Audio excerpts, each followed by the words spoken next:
hampir 60%, sekitar 56,7 yang itu orang NU ini tadi hanya pernah mengenyam pendidikan itu maksimal SMP. Mungkin pesan besarnya adalah kita masih ketinggalan dengan kelompok-kelompok lainnya gitu.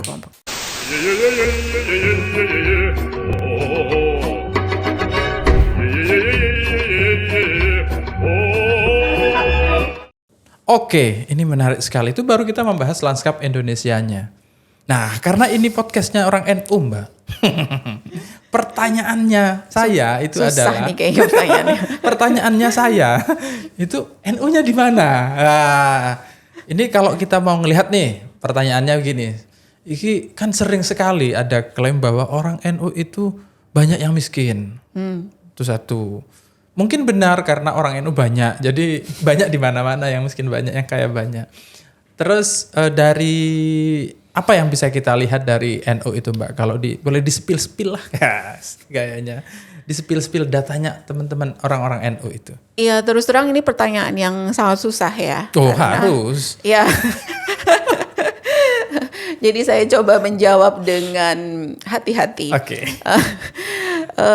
Terus terang kita tidak bisa secara langsung berdasarkan ini kami, sepengetahuan kami, knowledge kami, itu kita tidak bisa melihat angka kemiskinan orang NU ini berapa gitu. Iya. Kalau tadi kan 9,6 September 2022 itu agregat seluruh Indonesia gitu ya, keseluruhan seluruh Indonesia. Tapi kalau orang NU ini berapa nih angka kemiskinannya, itu kita terus terang saya tidak bisa jawab gitu ya. Dengan data yang ada. Karena kenapa tidak bisa jawab? Karena di Susenas itu kita tidak bisa mengidentifikasi mana yang NU, mana yang enggak? Iya, individu mana yang NU, mana yang tidak. Itu kelemahannya. Okay. Jadi itu tadi ya, berarti tidak saya memberikan catatan itu gitu di Susenas kita tidak bisa mengidentifikasi yang kita mana. Kita nggak bisa jawab itu dengan data Susenas. Dengan data Susenas, Okay. betul. Nah, tapi ada tapinya.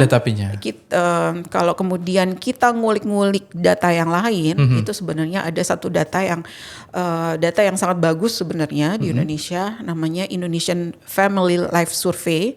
Sebenarnya ini data ini ada di beberapa negara gitu ya. Ya kalau di Amerika mungkin American Life Survey gitu ya. Di Malaysia juga sepertinya ada Malaysian Life Survey. Kalau di Family Life Survey. Nah, jadi namanya AFLS. Ini adalah data longitudinal. Longitudinal itu maksudnya adalah data yang jadi kalau mensurvei itu kan kita longitudinal itu akan mensurvei orang yang sama dari tahun ke tahun. Oke. Kalau bedanya tadi dengan Susenas itu dia survei karena Susenas itu survei tahunan ya. Sekarang 2 kali setahun itu. Oke. Dia akan mensurvei tiap tahun.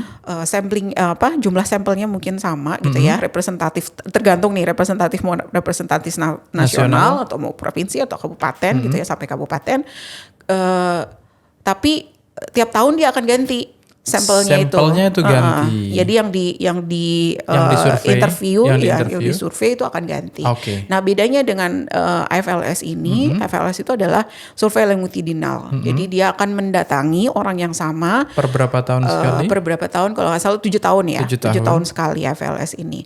Jadi yang pertama kali itu 93 kalau nggak salah, wave pertama. Jadi gelombang wave pertama itu AFLS di Indonesia 93. Jadi kalau ini sebentar sebelum jauh, AFLS itu kalau mensurvei orang yang sama, kita akan melihat polanya, kelebihannya. Betul. Akan melihat perubahannya. Oh, oke, siap. Ya. Kalau yang Susenas tadi, ini bisa jadi orangnya berbeda nih gitu ya. Jadi kita nggak bisa ngelihat perubahan si individu itu tadi.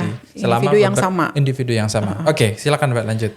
Ya, jadi dari AFLS ini dia punya satu pertanyaan yang kemudian bisa menjawab pertanyaan Mbak Zali tadi gitu. Jadi di satu modulnya itu apa ya namanya sebentar. namanya modul keluarga sih, tapi ada satu section ada satu seksi di mana ada satu bagian di modul kuesionernya itu tentang mereka menanyakan tentang suku atau ras gitu ya, dan agama dan banyak hal lainnya.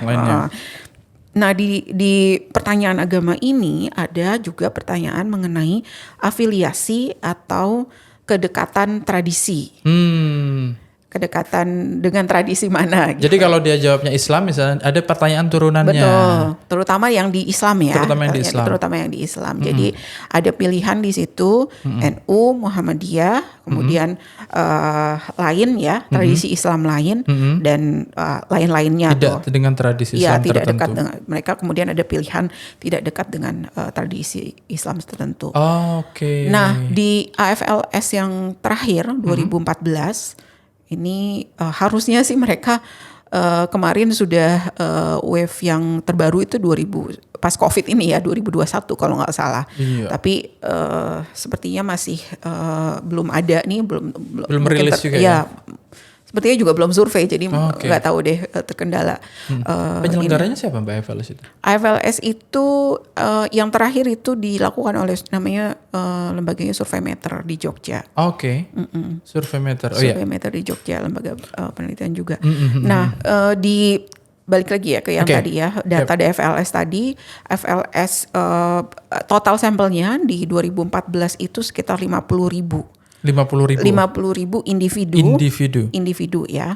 50.000 individu ini kalau kita telusuri sebenarnya di AFLS pertama AFLS 93 itu adalah jadi catatannya gini, AFLS itu waktu pertama di wave yang pertama di 93 itu klaimnya itu adalah mereka representatif sekitar 80-90% populasi Indonesia. Saat itu. Nah kemudian kan ini berkembang gitu ya. Ya total penduduk Indonesia kemudian berkembang, kemudian juga tambah banyak dan juga ini kan ininya beda ya, approach-nya beda karena kemudian dia mengikuti individu yang sama, individu yang sama. Nah ya kita tidak tahu nih 2014 sebenarnya dia berapa persen ya total populasi gitu. Nah tapi dari sini dari 50.000 itu yang disurvei di 2014 itu total individu muslimnya itu sekitar 30.000.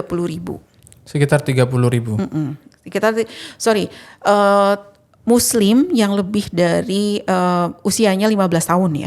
Muslim yang usianya lebih dari 15 tahun. Dewasa bukan ya, belum 15 tahun lah, ya. 15 tahun atas itu sekitar 30.000. Nah, dari 30.000 ini tadi yang menjawab pertanyaan kedekatan tradisi tadi. Nah, itu dari situ 66%-nya mereka menjawab adalah NU. Mereka adalah NU gitu ya. 66% NU, which is itu adalah berarti sekitar 2/3-nya ya. Kemudian Muhammadiyah yang kedua sekitar berapa nih? 12, sekitar 12%, dan yang sisanya tradisi Islam lain itu 4%. Kemudian yang mereka menjawab tidak dekat dengan tradisi tertentu itu sekitar 18%. Jadi dari situ aja sebenarnya kita bisa lihat tadi kata Mas Zali spill gitu ya. Sebenarnya gimana sih dengan kita tidak bisa membandingkan apple to apple ini dengan data Susenas tadi, tapi kita mendekati untuk bisa tahu sebenarnya karakteristik situasi, kemudian karakteristik orang NU gitu ya dengan data yang ada itu seperti apa kan. Jadi tadi 66%-nya dari total yang lebih dari 15 tahun di FLS ini sekitar 66% itu NU. Kemudian dari situ bisa nih kita lihat sebenarnya mereka karakteristiknya seperti apa gitu. Nah ini kita baru di pertanyaan ini orang ini berapa persen gitu ya. Kita belum masuk kepada yang pertanyaan tadi. Tapi menariknya FLS itu bisa ngelihat itu Mbak ya. Bisa ngelihat kesejahteraannya, distribusinya gitu-gitu ya. Karena ada pertanyaan itu tadi. Karena ada pertanyaan Anda dekat kalau Islam Anda dekat dengan tradisi yang mana. Ya. Itu bedanya dengan data yang lain. Ya. Oke. Selanjutnya Mbak. Nah kemudian tadi nyambung sebenarnya ke pertanyaan tentang sebenarnya bagaimana sih situasi kesejahteraan atau situasi kemiskinannya orang NU gitu ya. Lagi-lagi kemudian catatannya adalah kita tidak bisa gimana ya. Jadi data konsumsi. Jadi kita mengukur kemiskinan itu kan di Indonesia itu adalah approach-nya harusnya kita mengukurnya dengan pendapatan. Dengan pendapatan. Income ya. Nah, tapi di Indonesia itu data income itu sangat tidak reliable, susah gitu. Jadi ketika kita tanya berapa sih gajinya Bapak sekarang, gitu, gaji saya nggak punya gaji Mbak, tapi saya terima ini transfer atau terima apa. Jadi sangat susah untuk kita menanyakan mengenai pendapatan individu kepada orang Indonesia. Oh gitu ya memang ya. Terima gaji. Ayo coba kamu tanya misalnya. Iya. Coba tanya. Tergantung yang nanya ini petugas pajak atau siapa ini. Kalau petugas pajak yang nanya saya kecil-kecilkan gaji. Itulah. Tapi kalau mau KPR kita besar-besarkan. Itulah. Kan beda dengan di negara lain yang memang sudah pendokumentasiannya atau datanya itu sudah sangat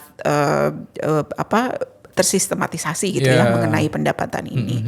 Kalau misalnya kalau di negara-negara udah maju itu kan mereka langsung link ke pajak, langsung link ke mana ke ini perusahaannya. Karena kenapa kita sangat data pendapatan atau data income di Indonesia tidak reliable karena 2/3 orang Indonesia itu bekerjanya di informal sektor. 2/3. Ya. Wow. Banyak sekitar itu. Ya sekarang mungkin angkanya di 50-60% lah. Cuma kalau orang bekerja di informal sektor kan dia itu tadi ya. Kalau di formal sektor kan itu udah bisa langsung dari payroll perusahaan kan itu langsung bisa ditelusuri. Nah kalau yang di informal sektor ini yang susah. Wah saya bulan ini itu banyak sampean itu orang NU itu. Informal sektor. Nah itu dia. Nah itu tadi ya. Jadi kemiskinan Indonesia itu kita dekati datanya dengan data konsumsi. Pertanyaannya apa kalau data konsumsi? Data konsumsi itu berapa pengeluaran atau konsumsi ya. Ya. Jadi kalau di BPS itu ada data konsumsi makanan dan non makanan. Jadi kalau di kuesioner Susenas itu ada item berapa ratus barang. Wakai polik. Jadi kalau Anda terpilih menjadi respondennya Susenas, selamat. Gitu ya. Nah itu tadi dari the basket namanya, basket of goods atau basket of commodities yang harus di list oleh surveyornya gitu, berapa yang dia konsumsi di keluarga ini misalnya keluarganya Zali gitu ya, berapa nih ikan asin yang dikonsumsi selama seminggu terakhir, ada ini durasi waktunya, berasnya berapa kilo, singkongnya berapa kilo, itu di list semuanya. Kemudian yang non makanan juga begitu, pengeluaran untuk pendidikan berapa, untuk SPP sekolah berapa, untuk transportasi berapa, untuk bayar KPR berapa gitu, untuk misalnya sakit berarti ke layanan kesehatan itu berapa. Nah itu dibuatnya seperti itu gitu ya, untuk kita mendapatkan angka kemiskinan tadi. Nah di FLS sendiri ini juga sama sebenarnya, data untuk konsumsi itu katanya tidak dirilis gitu ya, sehingga kita tidak bisa ya mungkin dirilis tapi angkanya itu tidak konsisten karena kalau Susenas ini kan sudah dia tuh sudah stempel ini Susenas ini bagus gitu surveinya gitu ya. Nah itu data konsumsinya FLS belum mendekati itu. Jadi kita mengeluarkan agak masih karena terlalu jauh. Mungkin ya agak terlalu jauh atau ya nggak inilah gitu dengan survei-survei yang lain yang sejenisnya gitu. Kalau dari perhitungan sih kayaknya iya ya. Kita sudah pernah ngitung dan itu angkanya jauh di bawah angkanya Susenas which is nah itu menjadi pertanyaan gitu kan. Jadi kita tidak berani mengeluarkan angka itu. Tapi kalau dari alternatifnya adalah kita mengeluarkan angka kesejahteraannya tadi individu itu, tapi kita kelompokkan di desil gitu ya. Desil itu jadi kayak misalnya tadi ada 100 orang kita kumpul desil itu adalah 10 kita ranking gitu ya. Ada individu 100 nih kita ranking individu 1 sampai individu 100. Mana yang dia kalau desil 1 itu di 10% terbawah itu berapa. Kemudian desil 2 di 10 sampai 20%-nya. Kayak gitu sampai ke 100 itu. Nah itu bisa seperti itu alternatifnya. Tapi kemudian hasilnya seperti apa gitu ya. Nah itu kalau kita lihat jadi 42% ini dari tadi ya responden yang mengaku Nahdien itu tadi itu berada di 40 desil 4 terbawah, desil 40% terbawah gitu. Jadi artinya dari 30.000 kemudian 66%-nya kan NU tadi bilangnya. Itu berarti sekitar 2/3-nya misalnya jadinya 20.000. Nah dari 20.000 ini 40%-nya itu mereka berada di ranking 40% terbawah. Jadi tahu yang data BPJS Kesehatan. Nah BPJS Kesehatan di Indonesia sekarang itu menggunakan itu ya. Jadi yang menerima kartu subsidi, kartu bantuan yang dari bantuan, bukan yang penerima yang PBI, bantuan. Penerima bantuan itu adalah kalau kita ranking itu adalah 40% yang terbawah. Ini sama. Kalau misalnya tadi dari yang 30.000 muslim itu 42%-nya itu adalah orang NU. Orang NU. Berarti kesimpulannya kalau dari distribusi kelompok kesejahteraan NU dan non-NU itu tadi 40% Nahdien itu berada di 40%, 42% warga NU itu berada di 40% tingkat kesejahteraan terendah. Muslim terbawah. Iya, kesejahteraan orang Muslim terbawah kan. Gitu. Ya, misal dibandingkan dengan yang tadi yang Muhammadiyah gitu ya. Itu kalau Muslim non NU, Muhammadiyah dan lain-lainnya gitu tadi itu hanya sekitar 35% yang masuk di desil. Di desil 40% termiskin itu. Betul. Ya. Lalu kemudian Mbak, yang ketiga kita punya distribusi kelompok agama di tiap kelompok kesejahteraan. Ini sama pada dasarnya Mbak ya? Ini sama ya, sama aja. Ya tadi ya, kalau kita ini kan bisa dilihat grafiknya. Ini di 4 tadi kan kelihatan kan, ini mendominasi kan. Jadi sekitar 60% dari keseluruhan total nih. Dari yang di graf ini, yang ini orang NU itu yang paling bawah itu ya, yang di 60% ke bawah ini. Betul. Di atasnya non NU, di atasnya non Muslim. Kan kalau kita lihat nih luasannya yang non Muslim ini kan dia semakin ke kanan. Semakin ke kanan dia semakin banyak. Panjang kali lebar ininya ya, luasannya kan semakin ini kan semakin luas gitu. Nah kita sebaliknya. Jadi artinya kecil. Kalau dari data ini orang NU dari di angka 1 sampai di bawah itu semakin sejahtera itu makin kecil. Yang sejahtera itu semakin dikit dibandingkan dengan kelompok non NU dan non Muslim. Jadi apa Mbak ini artinya Mbak? Artinya artinya kita masih sangat lagi-lagi dengan catatan tentang data tadi ya. Catatan dengan data tentang data tadi, ini data 2014, tapi pesan besarnya adalah kita masih ketinggalan dengan kelompok-kelompok lainnya gitu. Kelompok tadi baik dengan yang non NU maupun yang non Muslim gitu. Dari sisi kesejahteraan yang diukur dengan ini tadi, dengan gitu. FLS, dengan data konsumsi di FLS. Ya. Nah kemudian kalau dilihat dari profil karakteristik lainnya, profil lainnya gitu ya, karena kan datanya nggak cuma tentang konsumsi aja nih atau pengeluaran aja, tapi juga ada misalnya ada bagaimana sih kondisi ketenaga kerjaannya responden orang-orang ini tadi gitu ya, mereka bekerja di mana, di sektor mana, kemudian juga ada pendidikan, ada tingkat pendidikan di situ. Nah ini kalau kita lihat lihat detail satu persatu itu juga more or less situasinya juga sama gitu ya.